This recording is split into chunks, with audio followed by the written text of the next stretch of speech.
Sí, doctor, adelante, doctor. Ya.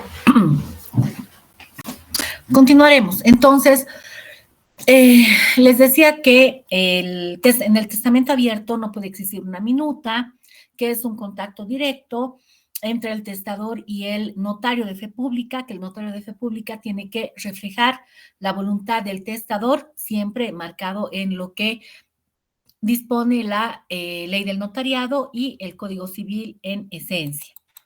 Continuamos con la siguiente presentación, licenciado.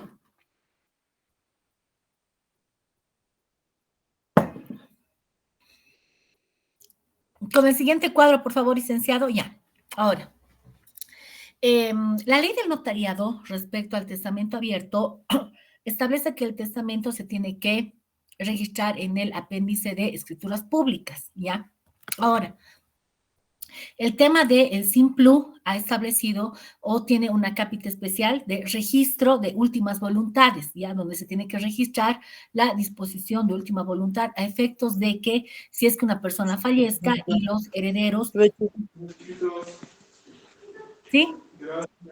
Mónica, por favor, apague su micrófono y los herederos quieran saber la existencia o no de una disposición testamentaria de última voluntad, pueden recurrir a la dirección del notariado plurinacional, obviamente acreditando el fallecimiento real o presunto del testador, su relación de parentesco para acreditar su interés legal y que puedan tomar información sobre la existencia o no de un testamento, ¿ya? Ahora, también la ley del notariado establece de que el notario de fe pública tiene que observar todas las formalidades consignadas para el tema del otorgamiento de escrituras públicas a momento de la autorización de un testamento como disposición de última voluntad. Doctor, licenciado, ¿continuamos con la otra presentación? Ya. Muchas veces yo en algunas reuniones o seminarios y cursos que tenemos con colegas, me dicen, ¿no? Ay, que están solicitando duplicados o fotocopias legalizadas o certificación de testamentos.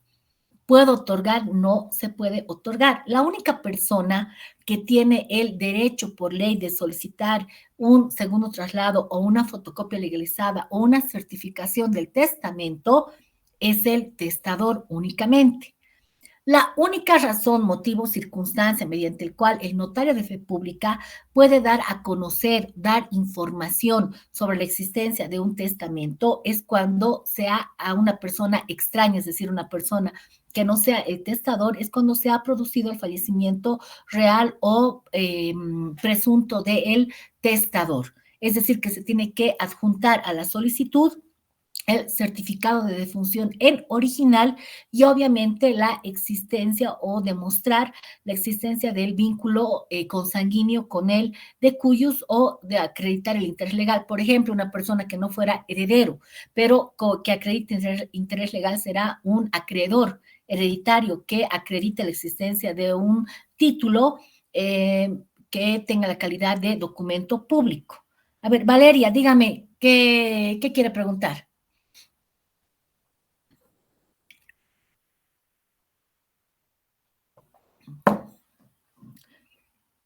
Sí, Valeria. A ver, Erika Amy. Tiene la mano levantada. ¿No? ¿Nadie? Bueno, ya. Entonces. Doctora, perdón. Dígame. Una consulta, doctora. Cuando el testador fallece, ¿se tiene un tiempo determinado para aperturar el testamento, doctora? Bueno, querido doctor, en realidad esta no es una apertura de testamento porque este es un testamento abierto. Otra cosa y otro tratamiento distinto es el testamento cerrado que lo vamos a ver mañana, ¿ya? La ley no establece un plazo mediante el cual se tendría que, entre comillas, mire, el procedimiento sería el siguiente, doctor. El testador va a la oficina notarial, emite su disposición de última voluntad a través de un testamento abierto. El notario emite una escritura pública de testamento abierto y entrega únicamente a quién, al testador, no puede entregar a los herederos, no puede entregar a los testigos, ¿ya? El testador se va con el testamento abierto a su casa, lo guarda debajo del colchón, etcétera, y fallece. Entonces, cuando fallece es donde recién el testamento puede generar las consecuencias legales que el testador así ha querido y que la ley permite, ¿ya? Porque una cosa es lo que el testador quiere y otra cosa es lo que la ley permite. Segundo paso, ¿cuál sería? Pagar el impuesto a la sucesión, que se paga en impuestos nacionales y en la gobernación. La alícuota depende si son herederos forzosos o herederos colaterales. Herederos forzosos pagan el 3% en impuestos nacionales y el 1% en la gobernación. Herederos colaterales, es decir, herederos que no tengan relación de parentesco, que no sean herederos forzosos, pagan el 20% en la gobernación, o sea que es sumamente oneroso esto. Pagan los impuestos y los herederos pueden ir al mismo notario que ha elevado el testamento o a otro notario para hacer la protocolización de la escritura de testamento abierto con pago de impuestos sucesorios. Se transcribe todo el testimonio de testamento abierto, se transcribe el formulario 01 de la gobernación y 430 de impuestos nacionales y se emite una escritura pública de protocolización de testamento abierto con impuesto sucesorio y se registra en derechos reales, ¿ya? Ahora, plazos. Plazos para hacer eso ante el notario no hay, pero sí hay plazos para el tema del impuesto sucesorio, que es a partir del hecho generador, que no sería a partir de la emisión del testamento como tal, sino a partir del fallecimiento del testador. A partir del fallecimiento del testador hay 10 días hábiles en impuestos nacionales y 90 días en la gobernación para pagar esos impuestos, ¿ya? Después puedes pagar en cualquier momento, pero pagas con multa y las multas van generando una UFB. Entonces, ese sería el plazo. Para ingresar a derechos reales no hay plazo, doctor. Puedes ingresar en cualquier momento. Obviamente, siempre mientras más antes, mejor. ¿Está bien? Sí, perfecto. Gracias, doctora. Listo. ¿Nadie más quiere hacer una pregunta? Ya, perfecto. Entonces, colegas, bajo ninguna circunstancia, razón, motivo, nosotros podemos informar de la existencia, mucho peor, del contenido de un testamento abierto, en tanto el de cuyos esté con vida, ¿ya? Yo conozco de varios casos de colegas que por inexperiencia, por desconocimiento, lo primero que han hecho es, viene el testador, hace su testamento. Al mes viene la esposa sacando un segundo traslado, acreditando su interés legal bajo el título de cónyuge. Vienen los hijos, sacan otro segundo traslado. Para el notario, en su pobre entender, decía, mucho mejor para mí. ¿Por qué? Porque obviamente el segundo traslado se cobra. Pero eso ha generado de que el testador inicie un proceso disciplinario contra el notario, porque no se puede realizar la entrega de segundos traslados, fotocopias legalizadas, ni siquiera emitir certificaciones de existencia y vigencia de un testamento en tanto el testador está con vida. Ahora alguien dirá, ¿por qué? Doctora, ¿por qué tanto secreto? Porque si se quisiera que todo esté así en absoluto secreto y reserva, ¿por qué entonces mejor no ha hecho su testamento cerrado? Doctores, porque el testamento, en tanto el testador, siempre se van a clavar eso en su cabeza, mientras el testador está con vida, el testamento no se ha consolidado, no se ha perfeccionado. ¿Por qué? Porque a partir del fallecimiento del testador, es ese momento que el testamento surte efectos legales. Uno. Y dos, porque hemos dicho que el testamento es en esencia revocable. En cualquier momento nosotros podemos revocar el testamento como testadores. Podemos hacer hoy el testamento en la tarde, agarrar y decir, miren, yo no tengo hijos, usted sabe que no tengo esposa, no tengo padres, no tengo ni perro que me ladre, quería hacer mi testamento a favor de mis sobrinos, malditos, desgraciados, se han enterado de que yo he hecho mi testamento, hoy en la tarde ya han querido sacarme de mi casa, ya han empezado a maltratarme, yo no voy a permitir eso, quiero revocar. Tú le puedes decir, no, no va a revocar porque en la mañana lo hemos hecho y qué es lo que le pasa a usted. No, señor. A la hora el señor puede revocar, no hay ningún problema. Hemos dicho que lo puede revocar en notaría de fe pública, en la misma notaría o en otra notaría. Es por eso, colegas, que se prohíbe el tema de dar a conocer, de informar de la existencia, vigencia y contenido de una disposición de última voluntad a una persona que no sea el de cuyos, mucho menos darle documentos, segundos traslados, fotocopias legalizadas. Pasamos al siguiente, licenciado, por favor. Doctora, quería hacerle una pregunta, por favor. Dígame, doctora. ¿Se lee el testamento en presencia de los testigos también? Claro, querida En este doctora. caso, los testigos ya estarían tomando conocimiento, ¿no? Pero es que, querida doctora, los testigos precisamente van a atestiguar, valga la redundancia, sobre, para empezar, la presencia del testador ante el notario de fe pública. Van a atestiguar de que esta manifestación de última voluntad que el testador hace ante el notario de fe pública lo está haciendo de forma libre y voluntaria, que no está siendo obligado ni constreñido en su voluntad. Y van a atestiguar sobre el contenido de la declaración de última voluntad, es decir, sobre el contenido del testamento, ojo, una vez que el testador fallezca. Y en caso de que se produjese contienda legal, controversia jurídica sobre el tema de las disposiciones de última voluntad. Esa es la esencia o el objetivo de los testigos. No, si no, imagínense, ¿para qué necesitamos testigo? El testigo precisamente es quien va a relatar lo sucedido ante el notario de fe pública. El testigo es considerado como también un tercero neutral, es una persona que es de confianza del testador, es una persona que conoce habitualmente al testador, ¿ya? Que sabe que es la voluntad del testador, que conoce que esa persona está compareciendo de forma voluntaria ante el notario de fe pública. Es imprescindible, estimada doctora, de que el testador esté en presencia de los testigos en todo el otorgamiento de la disposición de última voluntad. Sí o sí. Es por eso que, por ejemplo, yo, como les comentaba, tengo esa costumbre de filmar todo. Tiene que estar necesariamente testador y testigos, querida doctora. No es un testigo en el video. Eso podría ocasionar el tema de alguna observación en caso de que, por ejemplo, se produciese algún problema, alguna, Dios no lo permite, denuncia en contra de mi persona. Yo presento como prueba el video, pero va a estar ahí Juan Pérez, el testador, con solamente 2 testigos y el otro testigo. No, tienen que estar en presencia de los 3 testigos necesariamente. El tema, doctora, de prohibir el que el notario informe sobre el contenido es a personas que no han estado en el otorgamiento de la disposición de última voluntad, es decir, parientes colaterales, herederos forzosos o terceros que finalmente en teoría tengan algún interés legal, pero la ley no lo permite. Tienen que estar en consecuencia solamente testador y los testigos. No pueden estar tampoco herederos, no pueden estar personas ajenas al acto de otorgamiento. Reiterando, el acto de otorgamiento importa presencia física inexcusable de quién, del testamento, del testador y de los 3 testigos, sí o sí los 3 testigos. Ahora va la pregunta, ¿será que los testigos pueden pedir segundo traslado? Tampoco pueden pedir segundo traslado.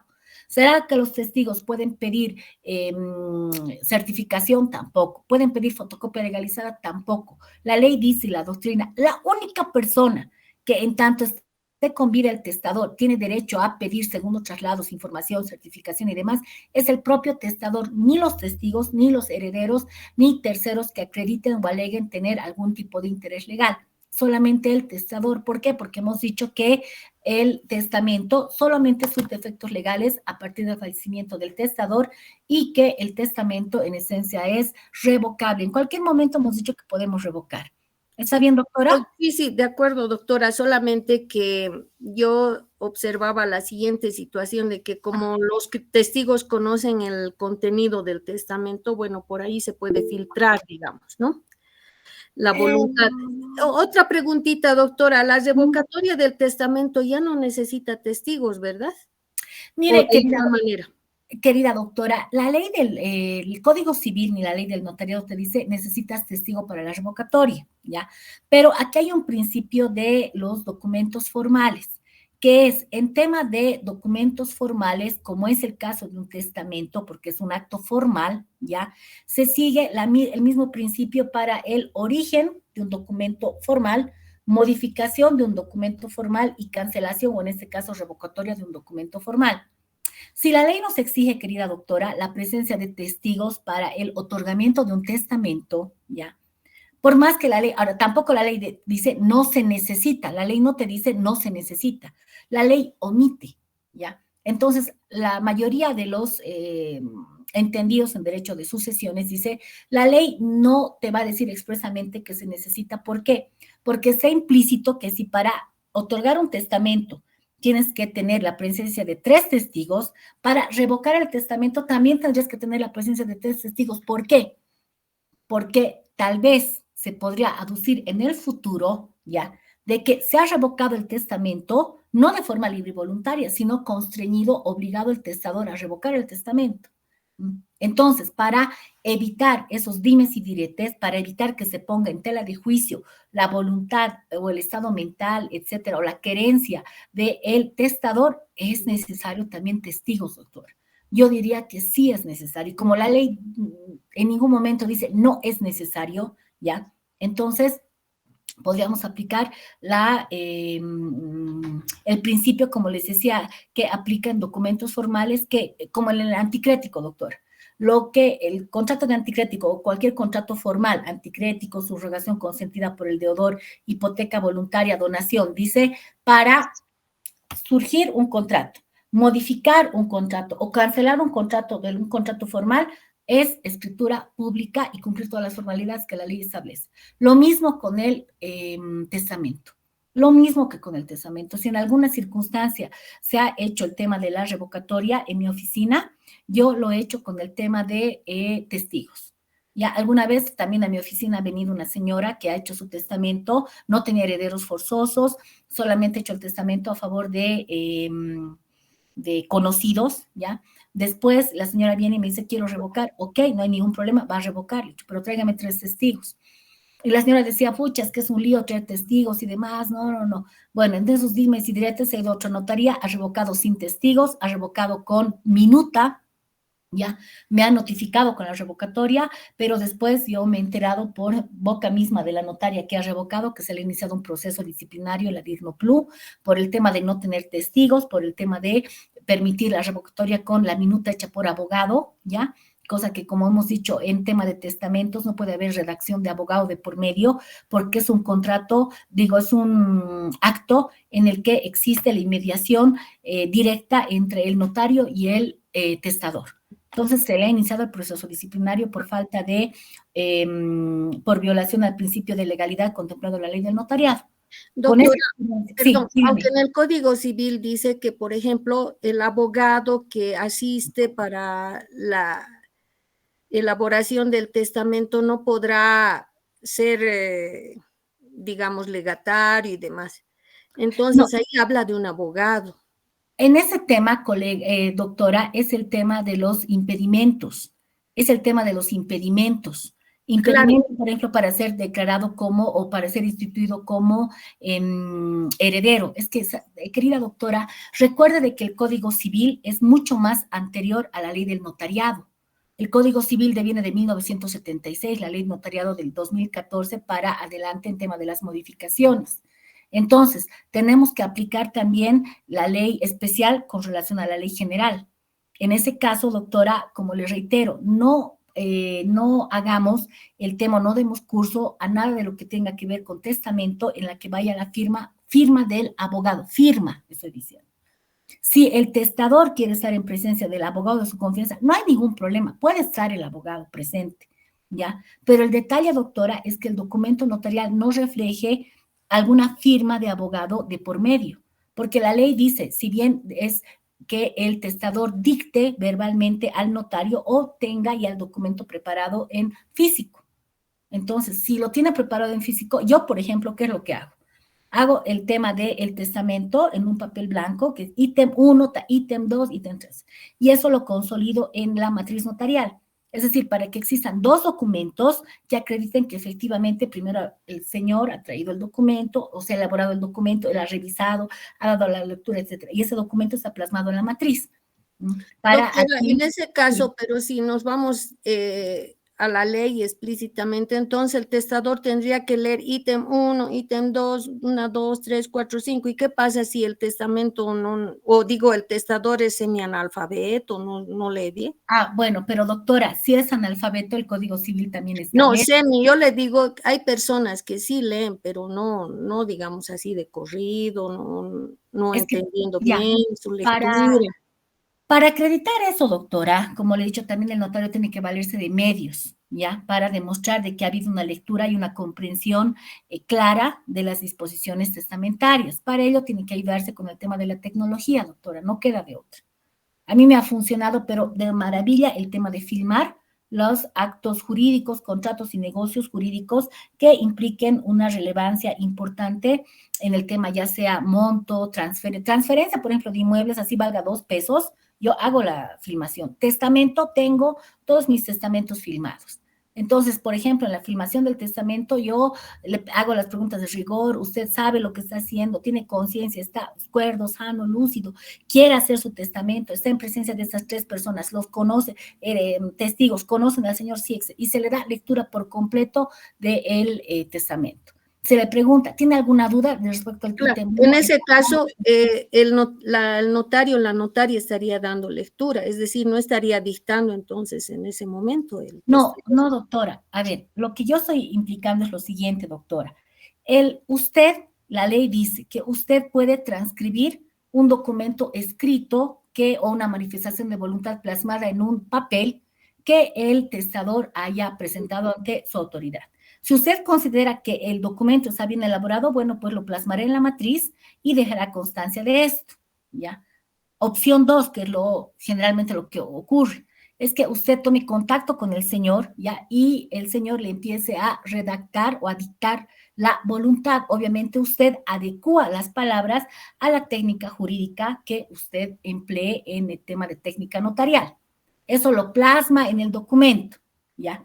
Y una vez plasmado el documento, usted tiene que leer el documento para ver si lo que usted ha plasmado es realmente o refleja la voluntad del testador. Entonces, todo ese proceso ya se va a consolidar con la firma de la matriz. Una vez firmada la matriz, usted, lo que yo le aconsejo o lo que yo hago, bueno, cada quien sabe también cómo aplica el tema del mecanismo de seguridad en su oficina, ya es dar lectura in extenso, filmar y dar lectura y decir, eso es lo que usted ha manifestado, esa es su voluntad. Finalmente, doctora, ya sea que exista un testamento elaborado con anterioridad por él de cuyos, porque lo que la ley dice es que tiene que ser de autoría del de cuyos, es decir, tiene que reflejar la voluntad del de cuyos, ¿ya? Mal, directa o indirectamente, autoría del de cuyos. Entonces, lo que más importa, doctora, es que la matriz refleje de que esta persona está de acuerdo con todo lo que se ha plasmado en la matriz. Palabra más, palabra menos, pero lo que la matriz contiene es lo que la persona quiere que refleje. Quiere que refleje de que no hay deudas. Quiere que refleje que esta persona no debe a nadie ni nadie le debe. Quiere que refleje que la casa del Alto sea para su hija mayor, la casa de San Pedro para su hija del medio y la casa de la zona sur para la última hija. Eso es lo que quiere que refleje, doctora. Finalmente, eso es la disposición de última voluntad que quiere el de cuyos. O simplemente dirá, yo no tengo nada, ni perro que me ladre, pero ¿qué quiero? Que cuando me muera, créeme mis restos, ¿ok? Que me vayan a botar, que vayan a botar mis restos al señor Sal, si puedes, como un doctorcito quiere, etcétera. Entonces, muy bien tiene validez eso. Lo más importante, doctora, como le digo, es que usted cuente con las herramientas adecuadas que permitan que en un futuro, ante el entredicho de que esta persona no ha sido orientada o que esta persona no estaba en pleno uso de sus facultades mentales, etcétera, usted demuestre con su matriz y con todos los anexos a la matriz, porque usted bien sabe, con el Simplu registramos todos los documentos que se nos adjuntan, se nos presentan, es que demostremos que la persona estable en uso de sus facultades mentales. Entonces, una persona de unos 80 y pico de años, sí o sí yo aconsejaría, o yo a lo menos pediría certificado médico. Y en la filmación, dar lectura al certificado médico, doctora. Es decir, esa persona nos ha presentado un certificado firmado por el doctor Augusto Cordero, ¿ya? Que dice que la persona está lúcida, sana. Es así, señor. Usted ha ido donde el doctor, sí. Lo ha revisado el doctor, sí. Y finalmente, si tiene que hacer una filmación, alguna vez yo he hecho de una media hora, bueno, pues ni modo. Pero está usted respaldando el tema de que se ha cumplido todos los principios contemplados en la ley del notariado, en el Código Civil, etcétera, doctor. Eso es lo más importante.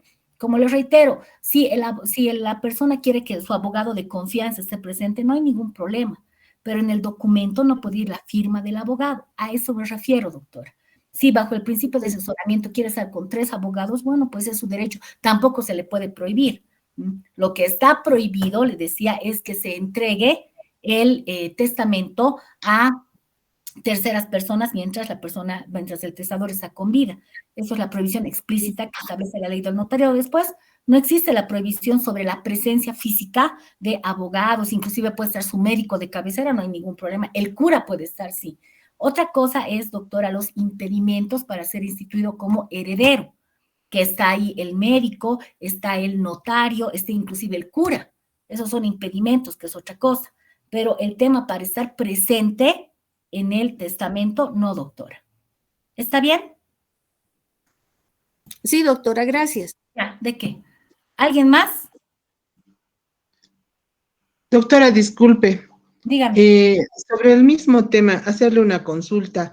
En el caso del testamento que se otorga solamente ante testigos, de igual manera debe estar ausente la firma del abogado o en ese caso sí participa el abogado. Mire, el Código Civil no establece nada al respecto. Ya, a palabras del doctor Maya, lo que no está prohibido está permitido, ¿ya? Entonces, sí podría estar la firma de un abogado, por ejemplo. Eso no le restaría más o menos a la calidad de documento, porque finalmente, esté o no la firma del abogado, querida doctora, eso es un documento privado, que solamente surte efectos entre partes, no frente a terceros, ¿ya? Para que ese documento sea o tenga la calidad de documento público, hemos dicho, tiene que llevarse ante instancia judicial, tiene que ordenarse la instancia judicial que ese documento, una vez verificada la autenticidad de la firma, que más o menos equivaldría a una medida preliminar de reconocimiento de firmas y rúbricas, se ordene la protocolización ante notario de fe pública. Pero en el tema de testamento solo ante testigos no habría ningún tipo de problema en que el testamento lo haya sido o haya sido elaborado por un abogado, porque finalmente el tema de la autenticidad de la firma va a ser determinada por instancia judicial, ¿ya? Y el tema de la veracidad de las declaraciones contenidas en el documento va a ser acreditada por los 5 testigos, doctora. Por eso se pide 5 testigos, a diferencia de 3 que se pide ante, o en el caso del notario, del testamento que se realiza solamente ante notario de fe pública. Gracias, doctora. Listo. Con la palabra, doctora, buenas noches. Sí, ¿cómo está? Dígame, doctor. Es importante, ¿no? También hacer referencia al porcentaje, porque yo he podido observar en muchos casos, ¿no? O mucha gente, por ejemplo, va el testador y quiere, a pesar que tiene hijos o hijos y herederos forzosos, quiere testar y dar a un tercero la totalidad de sus bienes. Y eso es lo que afecta, ¿no? Al testamento, porque sería nulo, está afectando la legítima de los herederos forzosos.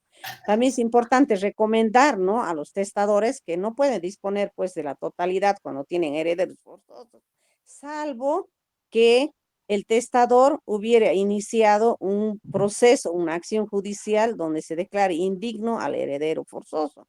Recién puede excluirlo, pero mientras tanto no se puede excluir.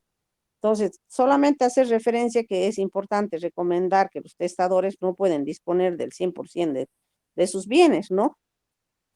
Sí, eso es lo que hemos dicho, doctora, al principio de la clase, de que efectivamente lo que se tiene que hacer, bueno, ni siquiera es una recomendación, es una exigencia que tiene que hacer el notario de fe pública. Les había yo indicado de que tienen que presentar el certificado de descendencia, certificado de estado civil, certificado de existencia o no de partida de defunción de los padres, para ahí determinar la legítima de los herederos forzosos. También habíamos indicado al principio de la clase que la legítima de los herederos forzosos es cuando hay hijos y cónyuge, 4/5 partes, se divide la masa hereditaria en 5 partes, recapitulemos. 4/5 partes para los herederos forzosos y 1/5 parte de libre disponibilidad. Cuando hay padres, no hay hijos, hay padres y cónyuge supérstite, o solamente hay padres, la masa hereditaria se divide en 3 partes, 2/3 partes para los herederos forzosos y 1/3 parte de libre disponibilidad, que si no se cumple o no se observa esto, lo que recae es la acción de reducción y colación de la legítima en vía judicial a través de un proceso ordinario, ¿ya?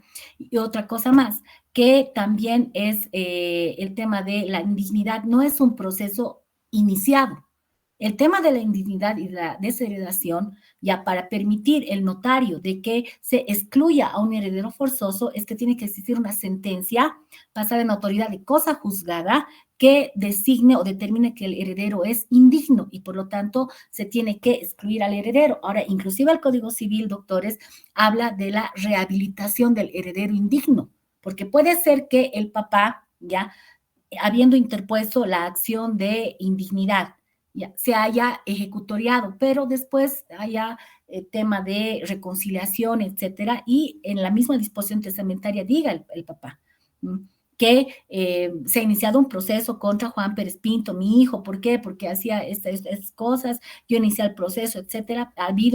Existe sentencia, pero que es mi voluntad rehabilitar a mi hijo indigno y por lo tanto instituirlo como heredero. ¿Se puede? Sí se puede. ¿Ya? Pero lo que no se puede, hemos dicho, es excluir al heredero so pretexto de alguna causal de indignidad que no se ha demostrado, por más que nos presenten el memorial de demanda admitido, ¿ya? O una certificación de que se está tramitando el proceso, no. El proceso tiene que estar concluido y tiene que haber una sentencia ejecutoriada al respecto, ¿ya? Y después recién se puede permitir la exclusión de un heredero forzoso.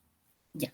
Ahora, si no hay más preguntas, terminaremos esa partecita y mañana continuamos, por favor. ¿Qué pasa con la institución del heredero? La institución del heredero, colegas, es tan importante como el tema de respetar la legítima de los herederos forzosos. ¿Por qué? Porque la ley dice que tenemos que instituir como heredero a una persona cierta y determinada, ¿ya? Por ejemplo, cuando decimos, voy a dejar mi casa a mi hija mayor, ¿se puede? Sí se puede, pero mi hija mayor de nombre, Claudia, y inclusive sería aconsejable tampoco hacer referencia a esta designación de hija mayor, hija del medio o hija menor. ¿Por qué? ¿Ya? Porque pensando mal, puede ser que exista otra hija mayor a la que supuestamente hace referencia en el testamento, lo cual podría ocasionar el tema de una confusión. Es por eso que el Código Civil dice, no la ley del notariado, el Código Civil dice que cuando se va a instituir como heredero a una persona, esa institución tiene que recaer sobre una persona cierta y determinada. ¿Qué implica cierta y determinada? Nombre, apellido y número de cédula de identidad, súper importante, porque puede haber homónimos también. Por ejemplo, en mi caso, mi prima hermana, hija de mi hermano de mi papá, Magda Cordero, yo Magda Cordero. Entonces, si pones Magda Cordero, hay otra Magda Cordero en la familia. Entonces, lo más importante sería, por ejemplo, mi prima es Magda Yara Cordero Elías, yo soy Magda Emilia Cordero Lobatón. Es Magda Emilia Cordero Lobatón, con número de carnet de identidad, número tantos. Excelente. Esa es la forma de identificar de forma cierta y correcta al heredero, ¿ya? Otra cosa más. También es importante que los herederos sean instituidos en términos claros y correctos, ¿ya? Por ejemplo, a mi querido hijo mayor hemos dicho no. A mi hijo, querido hijo, nombre completo y, como les reitero, en lo posible evitar poner o catalogar en términos de hijo mayor, hijo del medio, hijo menor, sería lo más aconsejable porque, les reitero, sorpresas da la vida y puede ser que ni el testador sepa que tiene hijos por ahí, porque con la famosa figura de filiación por indicación ahora, a veces termina siendo papá de quien no tienes nada que ver y con quien no has tenido ningún tipo de relación, pero finalmente apareces como padre de un menor de edad, ¿ya? Entonces, otro aspecto, otra recomendación importante es que no existe un número concreto de herederos, es decir, la ley no te dice solamente puedes instituir a 5 herederos, 3 herederos, 4 herederos. Hay personas, mire, yo tengo un cliente, obviamente no les voy a dar el nombre, pero es un personaje bien conocido que tiene 21 hijos. Pueden imaginarse, 21 hijos, todo un don Juan. El doctor tiene ahorita casi 91 años y sigue siendo un don Juan, porque sigue molestando cuando a chica se le cruza en la calle, ¿ya? Creo que si pudiera físicamente seguiría teniendo guaguitas, porque además es que le encanta tener hijos, ¿no? Pero tiene hasta ahora conocidos 21 hijos, ¿ya? Entonces, alguna vez él me ha preguntado la posibilidad de hacer un testamento, ¿no? Para mí es realmente muy complicado porque hay infinidad de bienes, pero también hay infinidad de problemas porque cada 2 o 3 hijos son de una mamá, 2, 3 hijos de otra mamá, uno de otra y así sucesivamente. Pero a lo que me voy es de que la ley no establece la cantidad de herederos. Pueden ser 5, puede ser 1, pueden ser 3, pueden ser 4, etcétera, pero lo más importante es determinar con claridad y precisión la identidad del heredero, ¿ya? También, colegas, determinar con precisión la identidad del... Podemos pasar a la siguiente presentación, licenciado. También determinar con cuidado el tema de las características técnicas del bien mueble o inmueble sujeto a registro, objeto de la disposición testamentaria en el caso que se disponga de bienes inmuebles o de vehículos sujetos a registro, ¿ya? Entonces, ¿cuál será la forma más adecuada de identificar el inmueble para efectos de evitar observaciones en la Oficina de Derechos Reales? Tendremos que pedir, ¿qué cosa? Primero tendremos que ver el folio real. Hemos dicho información rápida. Ver que el folio real no tenga errores de datos de identidad del testador, porque tampoco los herederos van a poder inscribir. Con carácter previo se les va a pedir a los herederos que sí lo pueden hacer una escritura de aclaración de datos de identidad, sea con la ley 247, sea con el decreto supremo 27985, ¿ya? Revisar todo eso, decirle, mire señor, su nombre está mal escrito, yo le aconsejo de que con carácter previo hagamos una escritura de aclaración. Si el viejito dice, no, sabe, yo ya estoy cumpliendo con dejarles que mis herederos lo hagan, lo hacen, sí lo pueden hacer, porque finalmente hay el testamento que se equipara a una sucesión a intestato y con eso en derechos reales lo pueden hacer sin problema, ¿ya? Pero la recomendación más grande, colegas, es de que se identifique el bien inmueble de acuerdo a los datos técnicos del folio y del catastro. Entonces, ¿sería pertinente pedirle el catastro? Sí. ¿Necesario? No. ¿Ya? ¿Por qué? Porque el testador, si solamente tiene, por ejemplo, el folio real y no tiene un catastro actualizado, entonces tendremos que remitirlos a los datos técnicos del folio real. Porque muchas veces dice la gente, mi casa ubicada en San Pedro, número tantos, tantos, o mi casa ubicada en la calle 9, esquina costanera de la zona de Achumani, cuando su folio dice exfundo Achumani, nada más.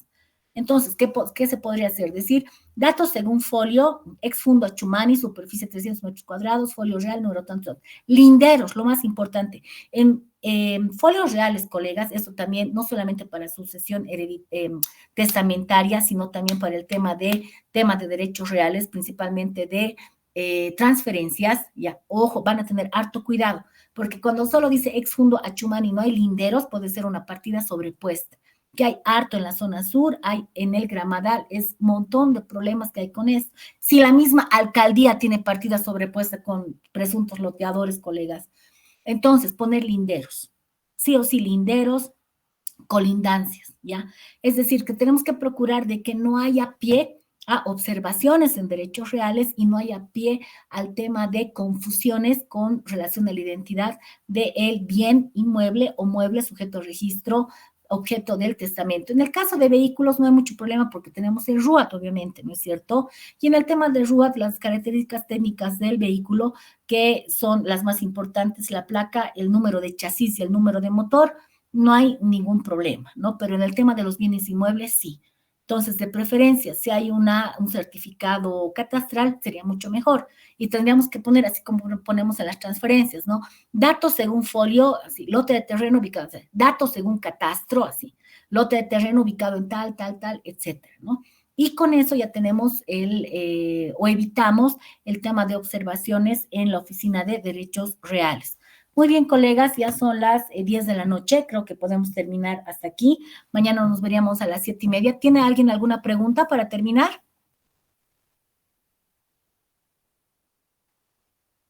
¿Hay alguna pregunta? Todo está claro, doctores. Valeria, nada. Erika, nada. Hasta aquí todo claro, doctora. Muchas gracias por la clase.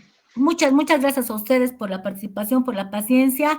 Con la bendición de Dios.